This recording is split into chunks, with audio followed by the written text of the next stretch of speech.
بسم اللہ الرحمن الرحیم۔ خوبصورت شہر سوات پاکستان کا سوئٹزرلینڈ کہلاتا ہے اور یہ پاکستان کے شمال میں واقع ہے، یعنی خوبصورت خیبر پختونخوا میں۔ لیکن لاکھوں پاکستانیوں سمیت دنیا بھر کے بہت سے سیاح اس بات سے بے خبر ہیں کہ جس طرح پاکستان کے شمال میں سوئٹزرلینڈ کا متبادل سوات موجود ہے، اسی طرح پاکستان کے جنوب میں ایک ایسا شہر موجود ہے جو سوئٹزرلینڈ جتنا ہی خوبصورت ہے، اور پاکستان کے جنوب یعنی بلوچستان میں اس خوبصورت شہر کا نام ہے کولپور۔ بلوچستان کا تاریخی درہ بولان خوبصورتی کے لحاظ سے بھی اپنی مثال آپ ہے۔ درہ بولان کوئٹہ سے 24 میل جنوب مشرق میں کولپور کے قریب دروازوئی سے سڑک کے ذریعے رندلی ڈاڈر تک 57 میل اور ریل کے ذریعے مشکاف تک 63 میل تک پھیلا ہوا ہے۔ درہ بولان کرد قبیلہ کے ایک معتبر شخصیت بولان کے نام سے منسوب ہے۔ بولان کی اولاد بولان زئی کے نام سے درہ بولان ہی کی وادی میں سکونت رہائش پذیر ہے۔ اس درہ کو تاریخی، جغرافیائی، سیاسی اور فوجی نقطہ نگاہ سے منفرد تاریخی حیثیت حاصل ہے۔ اس کے مشرقی دہانے پر ڈاڈر واقع ہے، جہاں گرمیوں میں درجہ حرارت 124 ڈگری فارنہائٹ تک پہنچ جاتا ہے، اور دوسری طرف مغربی دروازے پر تاریخی طور پر قدیم اور مشہور قصبہ کولپور ہے جو تقریباً 6000 فٹ کی بلندی پر واقع ہے۔ کولپور بلوچستان کا ایک ایسا چھوٹا سا خوبصورت شہر ہے جو پہاڑوں کے اوپر بنایا گیا ہے۔ چند سال پہلے کوئٹہ روڈ پر سب سے زیادہ ٹریفک جام اسی شہر میں ہوتا تھا جو کئی گھنٹوں تک جاری رہتا تھا، مگر سی پیک کے تحت N65 سکھر کوئٹہ ہائی وے کی وجہ سے اس مشکل سے جان چھوٹ چکی ہے۔ یہاں بننے والی نئی بائی پاس کی وجہ سے ٹریفک کی صورتحال بہتر ہوئی ہے۔ اس بائی پاس کو بنانے میں تقریباً 10 سال لگ گئے تھے۔ لمبے پہاڑوں کو کاٹ کر بنائے گئے اس بائی پاس کی وجہ سے اب یہاں ٹریفک سیدھی نکل جاتی ہے۔ بلوچستان کے بہترین ہل اسٹیشن کوئٹہ روڈ پر یہ شہر کولپور سخت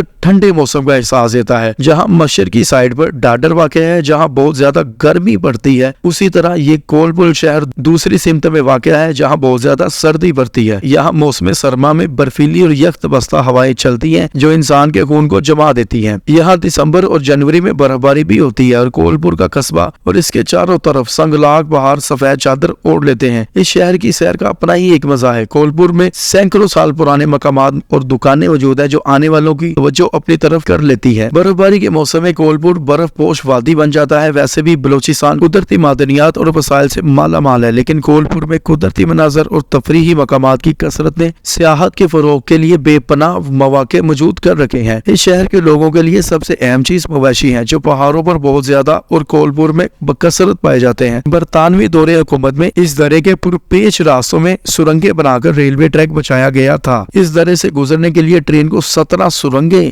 عبور کرنا پڑتی ہیں جو پہلی مرتبہ کوئٹہ کا سفر کرنے والے مسافروں کے لیے، خصوصاً بچوں کے لیے، بہت دلچسپی کا باعث ہوتی ہے۔ ہر سرنگ کا نام اور نمبر سرنگ کے اوپر درج ہوتا ہے، اور ان میں سب سے لمبی سرنگ 9 نمبر سرنگ ہے جو بہت طویل ہے۔ بولان کی شان و شوکت ہے۔ بولان کولپور سے شروع ہو کر بولان ویر تک پھیلا ہوا ہے۔ یہ باہر سے جتنا خشک، سنگلاگ اور پرخطر نظر آتا ہے، اندر سے اتنا ہی حسین و جمیل اور دلکش ہے۔ اونچے سر بفل پہاڑوں کے درمیان حسین اور جمیل و سانپ کی طرح بل کھاتی ندیاں، اور پانی میں تمام اقسام کی رنگین مچھلیاں اور چمکدار اور نوکیلے پتھر بولان کے قدرتی حسن کو 4 چاند لگاتے ہیں۔ یوں تو پورے کا پورا بولان ہی قدرتی حسن اور حسین نظاروں سے بھرا پڑا ہے، لیکن ان میں کچھ مقامات ایسے ہیں جو دل میں اتر جاتے ہیں، جو سردیوں میں تو بالکل سوئٹزرلینڈ کی طرح دکھائی دیتا ہے۔ خاص طور پر کولپور ریلوے اسٹیشن منی سوئٹزرلینڈ میں بدل جاتا ہے۔ یہ بہت ہی خوبصورت ریلوے اسٹیشن ہے جو ہمیں افغانستان کی جنگ کی بدولت نصیب ہوا تھا۔ مسلمانوں کے نزدیک افغانستان کا کابل ہندوستان کی دلی سے 1000 گنا بہتر ہے، کیونکہ دلی وہ بوریا ہے جو ہزاروں کی دلہن بنی، لیکن کابل ایک ایسا شہر ہے جب مجاہدین نے فتح کیا تو ہمیشہ سے اللہ پاک کے سجدوں کے لیے مختص رہا، اور یہاں آج تک کفار اپنے قدم نہیں جما سکے۔ یہاں سے انگریزوں نے بھی شکست کھائی، برٹش نے بھی شکست کھائی، اور امریکہ نے بھی شکست کھا لی ہے۔ لیکن غیر ہم آتے ہیں اپنے اصل موضوع کولپور کی طرف۔ یہ جتنی بھی جنگیں ہوئی، ان میں سب سے اہم جنگ برطانوی دور کی جنگ ہی تھی۔ برطانیہ نے جنگی مقاصد کے لیے درہ بولان میں بچھائی ریلوے لائن، جو پاکستان بننے کے بعد ایک مسافر ٹرین میں بدل گئی، اور آج بھی یہاں بہت سے مسافر سفر کرتے نظر آتے ہیں۔ کولپور اور دوزان کے درمیان سرنگ میری جین کے نام سے مشہور سرنگ کی تعمیر کے دوران انجینئر کی اہلیہ ہلاک ہونے کے بعد اس کی قبر اس سرنگ کے اوپر بنائی گئی۔ جیسا کہ ہم نے آپ کو بتایا، کولپور سطح سمندر سے